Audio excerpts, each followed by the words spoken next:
अगर कोई मर्द सिर्फ तब दस्तयाब होता है जब उसे ज़रूरत हो, तो वो आपकी तरजीह नहीं है। इन 3 किस्म के मर्दों से दूर रहना आपको वक़्त, तवानाई और जज़्बाती नुकसान से बचा सकता है।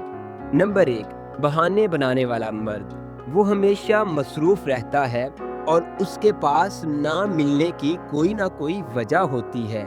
अगर कोई मर्द वाक़ई आपकी कदर करता है, तो वो बहाने तलाश करने के बजाय आपके लिए वक़्त निकालता है, क्योंकि कोशिश हमेशा दिलचस्पी के ताबे होती है। नंबर 2, सिर्फ़ अपनी सहूलत देखने वाला।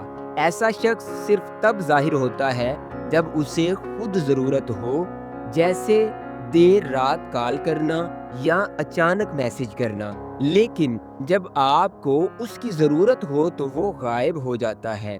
अगर वो आपको सिर्फ़ अपने बचे हुए वक़्त में जगह देता है, तो आप उसकी तरजीह नहीं हैं। नंबर 3, जज़्बाती तौर पर गैर मुस्तकिल मिज़ाज। ऐसा शख्स कभी बहुत करीब आ जाता है और कभी अचानक दूर हो जाता है, जैसे ठंडा और गर्म। ये रवैया ताल्लुक़ के बजाय उलझन पैदा करता है और आपको उसे समझने की कोशिश में उलझाए रखता है। एक सही मर्द शुरू ही से वाज़िया, मुस्तकिल मिज़ाज और जज़्बाती तौर पर मुस्तहकिम होता है।